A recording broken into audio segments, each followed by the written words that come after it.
Tulad ng iba malalakas sa bagyong dumaan sa bansa, matinding pinsala rin po ang iniwan ng bagyong Pablo.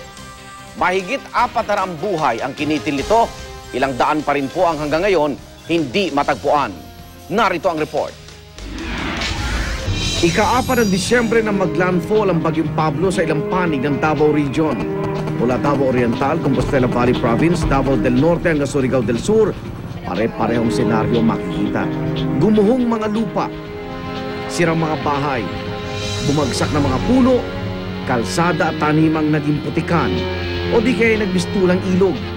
Nagsisiksik ang mga tao sa mga evacuation center at mga nakahanay na bangkay na mga hindi pa nakaligtas sa pananalanta ng bagyo. Ang mga nasawi karamihan biktima ng flash flood at gumuhong lupa, at ang mga nakaligtas balot ng putik at halos hindi na makagalaw sa pangihina.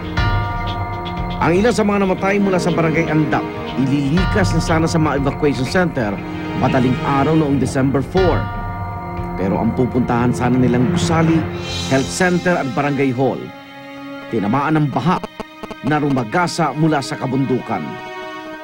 Ayon sa Mines and Geosciences Bureau, halos lahat ng 16 na barangay ng New Bataan, Compostela Valley kabilang sa mga hazard-prone areas.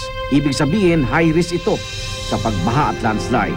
Bagay na matagal na raw alam ng lokal na gobyerno roon. Sa kauna-unang pagkakataon, napasok na ang bayan ng Baganga, Davao Oriental, 3 araw matapos itong tamaan ng Typhoon Pablo. Tulad ng New Bataan, Compostela Valley, isa ito sa mga bayan na pinakamarami ang nasawi. Kinailangan pang sumakay sa barko ng Philippine Navy para maabot ito dahil nasira na ang tulay sa Caraga. Nakita sa pantalan ng Baganga ang libu-libong trosong nakalutang. Pagtaong sa pier, nakaabang na ang mga taong mahigit 2 araw nang hindi nakakain.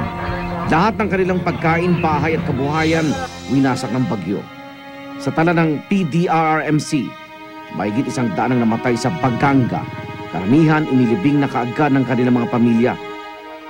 Isang funeral parlor lamang ang nagsisilbi sa buong bayan. Bagamat marami ang nasawi, laking pasasalamat na lang ng mga nakaligtas dahil ito raw ang unang pagkakataong nakatanggap sila ng tulong. Sa gitna ng unos, meron pa rin mga kwento ng pag-asa. Matapos ang ilang araw na paghihintay sa evacuation center, nagkasamang muli ang 1.5 taong gulang na si Ron Miguel at ang kanyang ama. Si Ron ang batang nakaligtas matapos na maanod habang nakakapit sa isang laundry basket sa kasagsagan ng flash flood sa Barangay Andap. Dito sa may Temple of God siya nakuha. Sa kauna-unang pagkakataon matapos ang dilubyo, bumalik ang mag-amang Lowell sa kanilang lugar. Magkasama na si Ron at Lowell pero nawawala pa rin ang ina ng kanilang tahanan pati ang 2 kapatid ni Ron. Yung asawa mo at anak mo, hanggang ngayon ba hindi pa sila nakikita? Hindi pa nakikita. Hindi na umasang makikita pa yan. Kasi kita mo yung mga malaking bato. Hindi natin alam kung nandyan sila sa ilalim.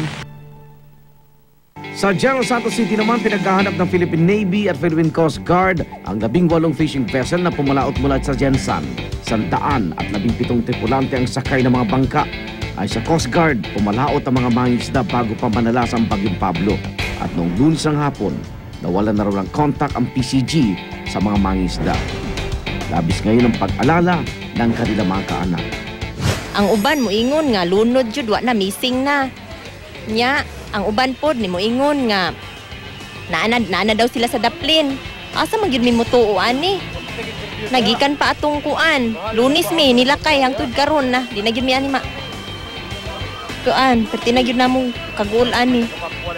2 naman sa 5 bangka na pumalaot mula sa dagupan sa kasagsagan ng bagyong Pablo ang hindi pa rin nakakabalik. Ang 3 sa mga ito ligtas nang nakabalik sa Suwal Seaport. Sakay sa bangka ang higit 6 na mangingisda mula sa Barangay Pantal, Dagupan City. Ayon sa tripulante, wala pang nakataas na gale warning nang sila'y pumalaot. Sa Cagayan de Oro naman kung saan 2,000 namatay noong bagyong Sendong noong nakaraang taon, higit sa 20,000 katao ang nagsisiksikan sa may 43 evacuation center. At sa Iloilo, mahigit 700 evacuee ang naitala sa bayan ng Miagaw at Tigbawan. Sa ngayon, wala pa rin kuryente sa ilang bahagi ng Surigao del Sur, Lanao del Sur, Agusan del Norte at Agusan del Sur. At hirap pa rin sa supply ng tubig at pagkain sa mga bayang napinsala ng bagyo.